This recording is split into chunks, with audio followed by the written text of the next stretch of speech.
नमस्कार, मी नताशा चव्हाण. मराठा न्यूजच्या बातमीपत्रात आपल्या सर्वांचे स्वागत. ताज्या बातम्यांसाठी मराठा न्यूजला सबस्क्राइब करा आणि बेल आयकॉन प्रेस करा. राष्ट्रीय ग्रामीण आरोग्य अभियान अंतर्गत कंत्राटी कर्मचारी यांचे बेमुदत काम बंद आंदोलन 19 ऑगस्टपासून सर्व आरोग्य कर्मचारी कंत्राटी यांचे जिल्हा परिषद सोलापूर पूनमगेट जवळ आंदोलन चालू आहे. 14 मार्च 2024 रोजी शासनाचा कायम करण्याचा GR निघाला असताना देखील कर्मचाऱ्यांना कायम करण्यात आले नाही.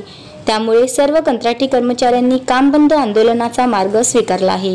या आंदोलनामुळे आरोग्य रुग्णसेवेवर परिणाम होत आहे. सर्व कर्मचारी एकच मागणी आहे की आम्हाला नोकरीमध्ये कायम करा व न्याय द्यावा, अन्यथा हे आंदोलन असंच बेमुदत चालू राहील. यानंतर रुग्णसेवेवर होणाऱ्या परिणामात शासन जबाबदार असेल व लवकरात लवकर निर्णय घेऊन सर्व राष्ट्रीय ग्रामीण आरोग्य अभियानात अंतर्गत कंत्राटी कर्मचाऱ्यांचा कायम स्वरूपाच्या नोकरीत समावेश करून घ्यावा.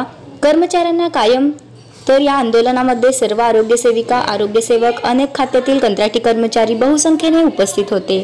बातमीचे वृत्तसंकलन नवनाथ जाधव यांनी केले आहे. नमस्कार, मी डॉक्टर सारिका ओमकर, जिल्हाध्यक्ष CHO केडर. आम्ही कम्युनिटी हेल्थ ऑफिसर गेल्या 6 वर्षापासून ह्या जिल्हा परिषदमध्ये कार्यरत आहोत आणि आमचं असं म्हणणं आहे की आमचं इन्सेंटिव्ह मर्ज होऊन आम्ही लवकरात लवकर परमनंट होणं, एक समान वेतन आम्हाला प्राप्त होणं, आम्हाला आरोग्य विमा मिळणं, संपूर्ण कुटुंबाला आरोग्य विमा असणं खूप आवश्यक आहे.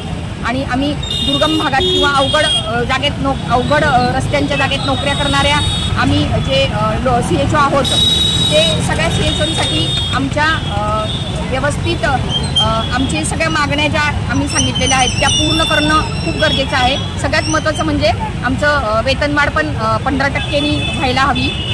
तसंच सगळ्यात पहिले तर परमनंट होणं खूप आवश्यक आहे. परमनंट झाले की त्याचे सगळे जे रूल्स होतात ते आम्हाला आपोआप लागू होतात. तर आमची शासनाला खूप विनंती आहे की आम्हाला लवकरात लवकर परमनंट करावे. मी विकास लिंगराज NRHM कर्मचारी आहे. गेल्या 15 वर्षापासून काम करतो. आमचं सर्व महाराष्ट्र राज्य राष्ट्रीय आरोग्य अभियान एकत्रीकरण समितीचं जो आज संपूर्ण महाराष्ट्रात आंदोलन चाललेलं आहे त्याचाच एक भाग म्हणून आज आपण सोलापूर जिल्ह्यात देखील मोठ्या प्रमाणात आपण आंदोलन करत आहोत. आणि त्यानंतर औरंगाबाद उच्च न्यायालयाने जे आदेश दिलेले आहेत त्या आदेशाचं पालन व्हावं, न्यायालयाचं पालन व्हावं अशी मी शासनाला विनंती करतो. त्याचप्रमाणे गेले आता 10 वर्ष, 15 वर्ष, 20 वर्ष, 25 वर्षापर्यंत आज NHM कर्मचारी काम करत आहेत आणि त्यांचं पूर्ण संसारात तटपुंजी बांधावर काम करत असताना शासनाचं अत्यंत दुर्लक्ष देत आहे, अंमलबजावणी होत नाही. आमच्या कर्मचाऱ्यांना न्याय देऊन जवळजवळ जे आज सोलापुरात 1700 ते 1800 कर्मचारी आहेत त्यांना न्याय देऊन शासनाने आमच्या मागणीची योग्य पूर्तता करावी.